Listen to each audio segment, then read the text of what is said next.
طيب, بسم الله الرحمن الرحيم. الحمد لله رب العالمين والصلاة والسلام على رسول الله وعلى آله وصحبه أجمعين.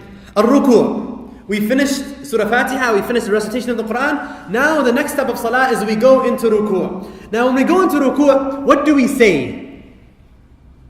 Allahu Akbar. What do we say about Allahu Akbar in the beginning of the program? In the beginning of Salah? Allahu Akbar means Allah is greater. Now why do we say it? And what's interesting is, we say this so many times. There's only one position of Salah where we don't say Allahu Akbar. In movements. In Salat al-Fajr we say Allahu Akbar 11 times. In Salat al-Maghrib 17 times. In Dhuhr, Asr and Isha we say Allahu Akbar 22 times. Why? Why do we keep repeating Allahu Akbar? Because brothers and sisters, it's very easy to lose concentration. I'm telling you stories of the Sahaba and how they were so concentrated. And you're like, man, I just can't concentrate. It's hard. So Allah subhanahu wa ta'ala built into the prayer a refocus button. You know what's interesting, when you're recording something, if your camera shakes, what happens? The camera needs to refocus. Anytime you move the camera, it needs a second to refocus. When we move in Salah, we need to refocus, and the refocus button is Allahu Akbar. Allah is greater. So now maybe you're praying and you thought, man, the Imam recited really long. Allahu Akbar. Allah is greater than what you're thinking about. Hey buddy, focus. It refocuses us on Allah subhanahu wa ta'ala. No matter what's going on, no matter what your mind wants to go to, you need to come back to Allah and remember you're worshipping Allah. Allahu Akbar, you go into Rukoo. Now, number one, and this is going to be consistent throughout every position of prayer, I'm going to say it, I'm going to keep saying it. You have to come to a position of stillness. Even the scholars say this is a pillar from the pillars of Salah. It's a pillar from the pillars of Salah. Meaning what? Meaning if you don't do it, your prayer is invalid. Remember the hadith, "Irji' fasalli fa innaka lam tusalli." The man who prayed 3 different times, the Prophet kept telling him, sallallahu alaihi wasallam, go back and pray for you haven't prayed. The reason why is because he went into Rukoo, he didn't come to a full stop and came back up and then went back to the sajda. He was just like a bouncy ball. Doom, doom, doom. We can't do that. Our salah can't be like that. You go into Rukoo, you stop. Come into a full position of stillness. That's number one. Now, in the hadith, the Prophet ﷺ said, he said, أَسْوَأُ النَّاسِ سَرَقَةً الَّذِي يَسْرِقُ مِنْ صَلَاتِهِ لَا يُتِمُّ رُكُوعَهَا وَلَا سُجُودَهَا وَلَا خُشُوعَهَا. In an authentic hadith, the Prophet ﷺ said, the most evil person who steals is not the thief, it's the one who steals from his salah. He doesn't complete its rukoo', he doesn't complete its sujood, he doesn't complete its khushu'. So when you go into rukoo', you have to come and stop. Complete the rukoo'. Don't ever go into rukoo' like this. Allahu Akbar, Sami Allah. No, Allahu Akbar. Stop, and they say your back should be straight to the point that if they put water on it, it wouldn't fall off. Straight. And you stop, and now, before we continue, we have to understand, see, those of you who are, anybody here who's a revert to Islam, they understand the meaning of rukoo and sujood better than those born into Islam. Most generally speaking. The reason why is because we grew up seeing people pray in rukoo and sujood, so we're like, okay, what is rukoo and sujood? But have you ever thought about what you're doing? What if I told you, everybody right now stand up and make rukoo to me? You'd be like, boy, get out of my face. Who do you think you are? You want me to bow down? Like, who are you for me to go like this to you? Are you kidding me? Why? Because it's a position of humility, submissiveness. And when you do this, you're doing it to Allah subhanahu wa ta'ala, and you're doing it willingly. So think about what you're doing. You're actually going down and submitting to Allah subhanahu wa ta'ala, humbling yourself in perhaps the second most humble position of salah, and it's like an introduction to the most humble position of sujood. You're humbling yourself to Allah subhanahu wa ta'ala. Now, when you go into rukoo', you humble yourself to Allah. This position, subhanAllah, actually reflects something beautiful. You know, there was a man who went to give da'wah to a church. He's giving da'wah to this church, and you know how, like, a lot of times Americans, they'll want to experience Islam. So you're like on campuses, you have like a wear hijab day, you have like a fast-a-thon where people fast for a day, and sometimes people pray with the Muslims when they come to the masjid for a tour of the masjid. Sometimes people pray with the Muslims. Or this time he went to the church, and this nun, a group of nuns, said, we want to pray with you. It's experience, culture. You want to experience your culture. It's religion. You want to experience your culture. So the man prays and they pray with the man. After the salah, this nun tells the brother, she says, for 20 years, I have been worshipping God. Whoever her God is. I have been worshipping God.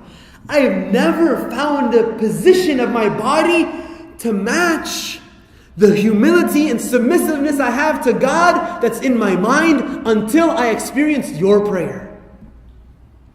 See, we don't think like that. We're Muslim and we don't think like that. It's just down, up, down, up. I'm submitting myself to Allah subhanahu. She was like, I've never found a position like this that matches my level, my mind. She's saying she's a khasha in her mind, but never experienced it in her body. There was once, there was this lady at the airport. So she sees these 3 Middle Eastern looking men. So they look at their watches, they all look at their watches, they nod to each other, and they go to the bathroom. She's like, oh snap. I'm going to be the hero on CNN. So she's watching them closely. She's like, what's going on? She's watching the bathroom. She sees them all go in together. And they all come out together.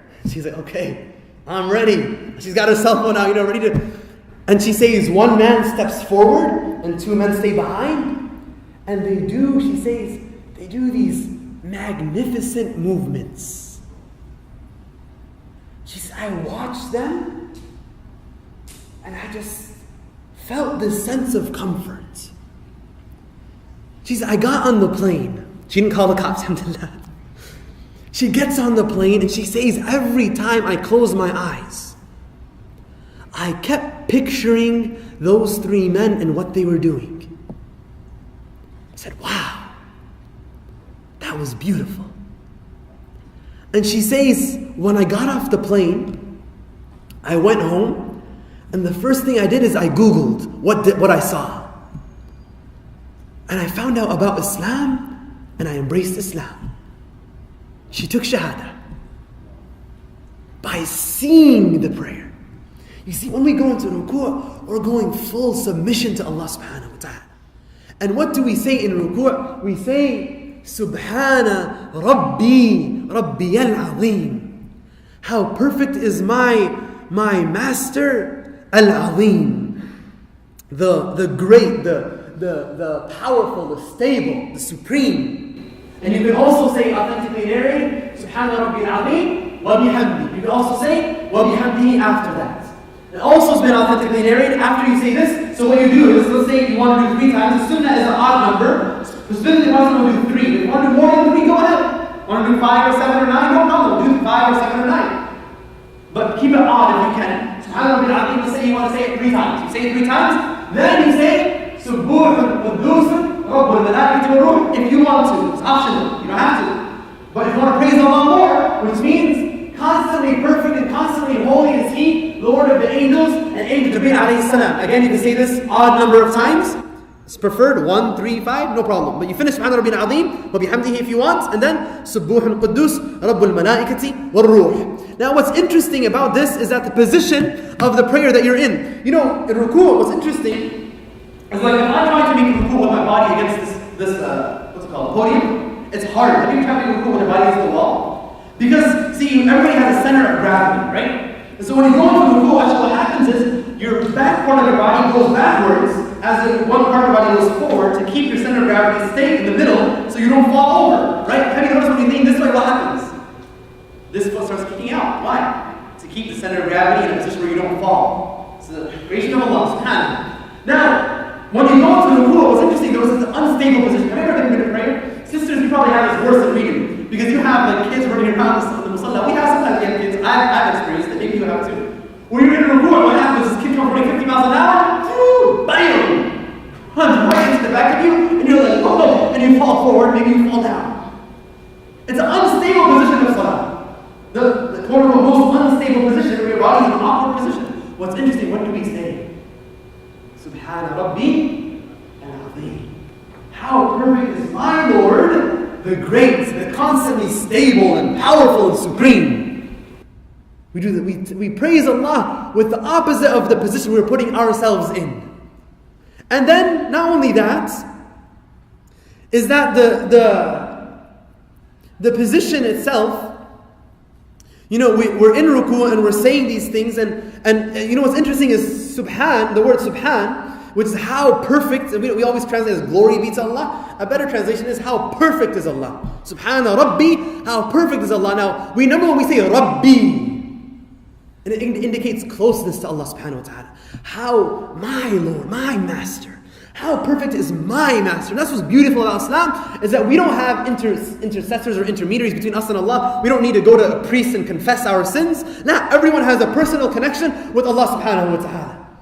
How perfect is my Lord, the constantly supreme and magnificent and stable. And what's interesting also is the word Subhan, the root is Sin Ba Ha.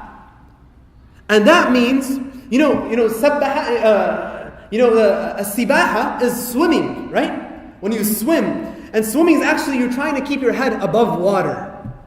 You're swimming, you don't want to drown. If you stop moving, what happens? You drown. And what's interesting and amazing is that when you stop glorifying Allah and praising Allah and making the remembrance of Allah, you drown in this dunya. Ibn al-Qayyim, he says, a heart that doesn't sit in the gathering remembering Allah for over 3 days is dead.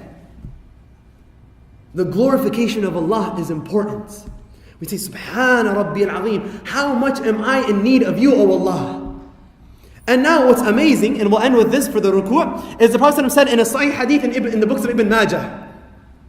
He says, إِنَّ مِمَّا تَذْكُرُونَ مِنْ جَلَالِ اللَّهِ التَّسْبِيحَ وَالتَّهْلِيلَ وَالتَّحْمِيدِ, that what you make dhikr of Allah, the remembrance of Allah, by saying التسبيح, Subhanallah, والتهليل, La ilaha illallah, والتحميد, Alhamdulillah. Now, by the way, every one of these words, the hadith says at-tasbih, wat-tahleel, alif lam, at-tahleel, at-tahmeed. When the alif lam is on the word, the ulama, the scholars of grammar, they say tufidul istighraq. This gives the benefit of adding a wide variety of things. What does that mean? Whatever this word indicates, we say tasbih, at-tasbih, glorifying Allah. What that means is any words that glorify Allah is included in this word at-tasbih. So now the Prophet says, إِنَّ مِمَّا تَذْكُرُونَ مِنْ جَلَالِ اللَّهِ التَّسْبِيحَ وَالتَّهْلِيلَ وَالتَّحْمِيدِ. Whenever you glorify Allah, or say La ilaha illallah, or say Alhamdulillah, or any version of this, he says, and this is from the ghaib, he told us something from the ghaib. He says, يَنْعَطِفْنَا حَوْلَ الْعَرْشِ لَهُنَّ دَوِيٌّ كَدَوِيِّ النَّحْلِ تُذَكِّرُ بِصَاحِبِهَا. Then he says, أَمَا يُحِبُّ أَحَدُكُمْ أَنْ يَكُونَ لَهُ أَوْ لَا يَزَالُ لَهُ مَنْ يُذَكِّرُ بِهِ. Ya Allah. He says, sallallahu alayhi wa sallam, that when you say subhanallah, or alhamdulillah, or la ilaha illallah, or any form of those, these words take a physical form. And they go up to the arsh of Allah, the throne of Allah, and they go around the throne of Allah. يَنْعَطِفْنَا حَوْلَ الْعَرْشِ لَهُنَّ دَوِيٌّ كَدَوِيِّ النَّحْلِ. It has the buzz like the buzz of a bee. Bees, they're always buzzing. You don't see them quiet. They're always, when they're flying, when they're moving, they're always bzzz, like that. These tasbih and tahleen and tahmeed of Allah, they go around the throne of Allah, buzzing. What do they say? تُذَكِّرُ بِصَاحِبِهَا. They make mention of the one who mentioned it. Can you imagine now? You're in a rukoo, you're in a position of instability, and you're glorifying the one who is most stable, and you're saying Subhana Rabbi al-Azim, and the words you're saying are going up through these gates of yours that you have individually for you, up to the throne of Allah, and they're making mention of your name. When I was applying for residency, when you're applying for positions at jobs, or you're trying to get a job, those kind of things, you know what they always tell you? After you go to the interview, call them. Show your interest, mention your name, keep your name fresh. Right? That's what you want to do. So the Prophet says, أَمَا يُحِبُّ أَحَدُكُمْ أَنْ يَكُونَ لَهُ أَوْ لَا يَزَالُ لَهُ. Don't any of you wish to have or wish to continue to have until the end of time? What? مَنْ يُذَكِّرُ بِهِ. Something that will make mention of you to Allah subhanahu wa ta'ala. Can you imagine that? How many times we say Subhana Rabbi al-Azim? How many tasbih are we sending up to going around the arsh of Allah, saying your name in the presence of Allah? It's beautiful. Now, can you see why you can spend in rukuu 30 minutes? Can you spend in rukuu 30 minutes now? you're submitting yourself to Allah, and you're glorifying Allah, and you're hooking yourself up. I'm sending things that will mention my name, continue even after I die. Oh, la yazalu lahu, the Prophet says, will continue to be around the arsh of Allah, making mention of your name. Sahih hadith. Subhanallah. Everybody say Subhanallah. You just have something now going on. Subhanallah. You can just keep saying it. Subhanallah. And that's why you make your tongue moist with the remembrance of Allah. When you're walking to school, when you're walking to the masjid, make the dhikr of Allah. Always, when you're driving in your car, make the dhikr of Allah. You're sending up these gifts for yourself to Allah subhanahu wa ta'ala.